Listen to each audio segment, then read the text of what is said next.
autour du monde week-end, ce dimanche particulièrement, coup de projecteur sur l'ONG Bibliothèques sans frontières, ONG fondée en 2007, dont vous êtes le directeur général, Jérémy Lachal. Bonjour à vous et bienvenue sur ce plateau.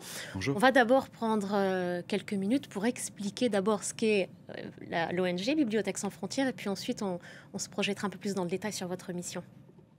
Bibliothèques sans frontières, c'est une ONG qu'on a créée avec cette conviction que l'accès à la connaissance aujourd'hui est le prérequis pour faire vivre tous les droits, finalement. Si vous ne savez pas lire et écrire, si vous n'avez pas accès à Internet, si vous n'avez pas accès à la connaissance, à l'information, à la culture, c'est très difficile d'être un citoyen à part entière du monde dans lequel on est. C'est peut-être le fruit de la plupart des inégalités sociales qui existent aujourd'hui dans notre monde, c'est d'avoir ou pas accès à cette connaissance, mais c'est aussi le prérequis pour exercer justement ces droits, cette liberté, et finalement ce qui fait de nous des êtres humains, la capacité de lire, écrire, communiquer. Vous collectez plusieurs centaines de milliers de livres par an que vous expédiez ensuite dans le monde entier. Il y a eu peut-être un point de bascule dans l'histoire de l'ONG, 3 ans après sa création. En 2010, avec ce terrible séisme en janvier 2010 en Haïti, on va regarder un extrait et on se reparle. En fait, en janvier 2010, peut-être que vous vous en souvenez, un tremblement de terre dévastateur a frappé Haïti. Et Bibliothèques sans frontières a décidé de déployer en urgence des bibliothèques dans 20 camps de l'île, sous des tentes. C'était des boîtes à histoire, en fait. Des boîtes à histoire qui esquissaient déjà, qui dessinaient ce que deviendront 4 ans plus tard, nos Ideas Box. C'est là qu'on a écrit à Philippe Stark et qui nous a dit je suis d'accord pour faire l'Ideas Box. Et l'Ideas Box est une merveille, j'allais dire, de simplicité à la fois de haute technologie. Et ça peut aller dans n'importe quel endroit du monde, se déployer en 20 minutes, se refermer en 20 minutes. Il y a les livres, 800 000 collectés chaque année. Il y a ces Ideas Box. On va en afficher quelques chiffres pour mieux se situer sur le nombre de ces boîtes. Et vous allez le détailler. Vous êtes implanté dans 25 pays, 173 Ideas Box déployées en 2024. Ce sont ces bibliothèques mobiles, sorte de médiathèques. Qu'est-ce qu'on y trouve et comment ça vous est venu, cette idée ?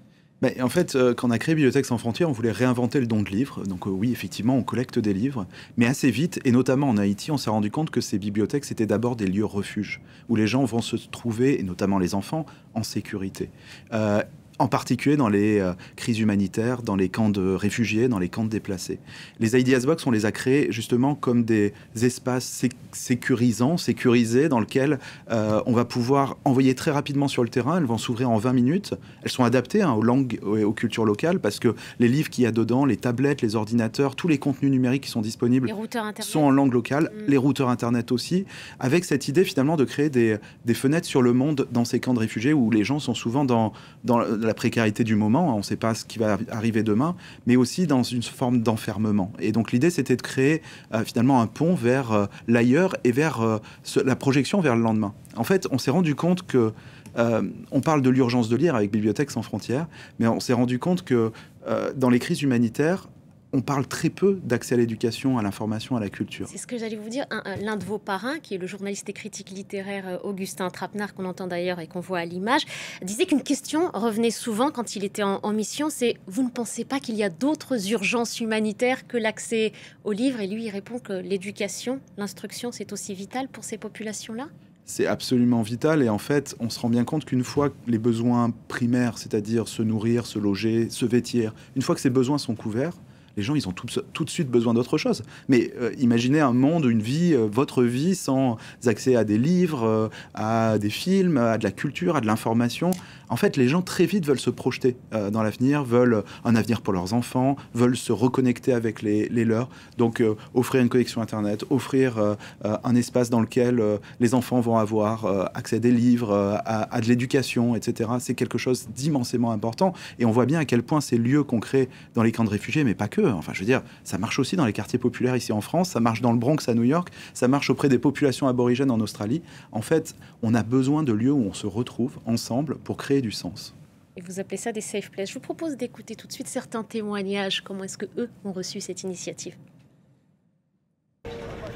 Je me souviens comme si c'était hier. En fait, c'est 4 box qui arrivent et 2 palettes de rangement. Et on nous dit que c'est une bibliothèque. Et nous, on se demande, une bibliothèque dans des boîtes, comment ça? Parce qu'on avait cette idée d'une bibliothèque, d'une grande salle où ils sont rangés des livres. Et les jours où on déploie ces boîtes, on découvre en fait c'est plus qu'une bibliothèque. O sea, yo pienso que la biblioteca es un espacio neutral, donde podemos en este momento congruir comunidad, guerrilleros, niños, jóvenes, adultos. O sea, no tiene distinción de nada. Mon rêve, c'était ça en fait. Un jour, voir les enfants de rue dans un endroit où quand ils viennent, ils peuvent étudier, ils peuvent lire, ils peuvent avoir accès à l'alphabétisation, accès à l'information. Donc avec l'outil IDSbox, mon rêve est devenu une réalité. Il y a eu donc ces extraits Burundi, Colombie aussi, où à un moment dans la séquence, on explique que la zone dédiée est une safe place. J'ai envie de vous demander comment est-ce que vous parvenez à vous implanter aussi dans des zones de conflit? Comment est-ce que vous y êtes reçu? Vous parliez tout à l'heure d'espaces sécurisés, sanctuarisés. Ces zones-là, elles sont respectées dans ces zones-là sensibles? Alors non seulement elles sont respectées, mais elles sont chéries. Parce que, alors, quand on a créé Bibliothèques sans frontières, on a dit, et c'est dans la valeur, je dirais, originelle de l'organisation, c'était dit on ne va pas faire à la place d'eux. Une bibliothèque, c'est quelque chose qui doit être profondément ancré localement. Et donc, on va toujours travailler avec des partenaires sur le terrain. Et c'est ça, en fait, qui fait que ces projets, ils fonctionnent. C'est que ça va être une communauté villageoise, ça va être une association dans un camp de réfugiés, ça va être un partenaire qui va faire en sorte que c'est absolument approprié localement. Et c'est fait pour durer. Et quand il y a des parties au conflit, et qu'il faut négocier, par exemple, directement avec ces acteurs-là, comment est-ce que vous y parvenez? La Colombie, c'est intéressant parce que c'était juste au moment de l'accord de paix entre les FARC et l'État colombien. Et en fait, c'est l'État colombien qui nous a demandé de déployer ces IDSbox pour aller dans les endroits où l'État était absent depuis 30 ans. Et ils ont dit, on ne va pas revenir par la police, par l'armée, on va revenir d'abord par la culture, parce qu'on va faire la paix avec la culture.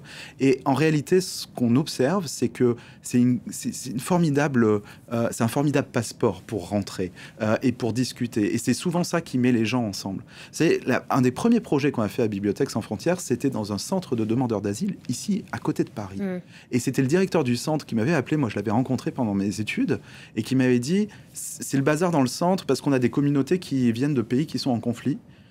Aide-nous à créer une bibliothèque, ça va mettre tout le monde d'accord. J'étais là, tu étais sûr de ton coup, enfin c'était quand même un peu... Et en fait, ça a été extraordinaire parce que les gens se sont parlé d'autre chose que les conflits qu'il pouvait y avoir sur la cuisine partagée, des choses comme ça. Des débats littéraires, par exemple. Qu'est-ce qu'on va mettre comme livre dans cette bibliothèque? Et comment vous adaptez alors justement la proposition de livre? Cette offre-là, elle s'étudie comment?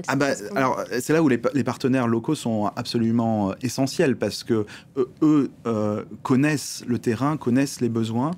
Et nous, on va toujours travailler sur la manière dont, finalement, en fonction d'un besoin spécifique, est-ce que c'est de l'éducation, est-ce que c'est de l'information sur la santé, par exemple, sur l'accès aux droits, enfin, on va adapter à la langue, à la culture et aux besoins des populations. Mais ce qui est assez passionnant dans ce travail qu'on fait, c'est que, en général, quand on déploie une IDSbox, par exemple au Burundi, au début, les gens se disent « Ah bah oui, on pourrait avoir besoin de ça », mais ils ne savent pas trop. Quelqu'un qui n'a jamais eu accès à de l'information ou à de la connaissance a beaucoup de mal à mettre des mots sur son besoin. Mais par contre, vous ouvrez ça pendant 6 mois. 6 mois après, les gens ont 1000 questions et 1000 nouveaux besoins. Donc on fait beaucoup de choses itératives comme ça, où il y a des nouveaux contenus qui arrivent en permanence. Vous pouvez vous adapter alors Absolument. à ces nouvelles demandes, ces besoins. Et puis il faut financer cette ONG.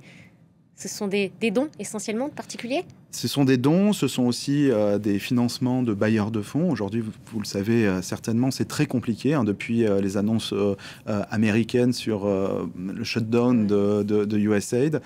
C'est particulièrement compliqué aujourd'hui et c'est pour ça que les dons des particuliers, ils sont immensément importants pour nous. Parce qu'en plus de ça, Bibliothèques sans frontières est une organisation très innovante. On parle beaucoup de livres ici, mais il y a énormément de technologies dans ce qu'on fait. Et BSF est à la pointe de ce qu'on appelle l'Internet offline, c'est-à-dire comment on amène du contenu numérique dans les endroits où il n'y a pas Internet. On a des petits serveurs comme ça, enfin des bijoux de technologie. Et pour développer tout ça, effectivement, les dons des particuliers nous permettent d'avoir cette marge de manœuvre d'innovation. Donc, merci à tous ceux qui nous aident et à tous ceux qui nous aideront demain. Et ils savent que voilà, votre site s'affiche à l'écran, www.bibliothèquessansfrontières.fr. frontières.org pour ceux qui souhaitent. Biblio sans frontières et pas Absolument. Bibliothèque sans frontières pour le site. En tout cas, l'adresse est précisée sur l'écran. Merci beaucoup, Jérémy Lachaux. Merci. Merci d'avoir accepté l'invitation de France 24. Et dans la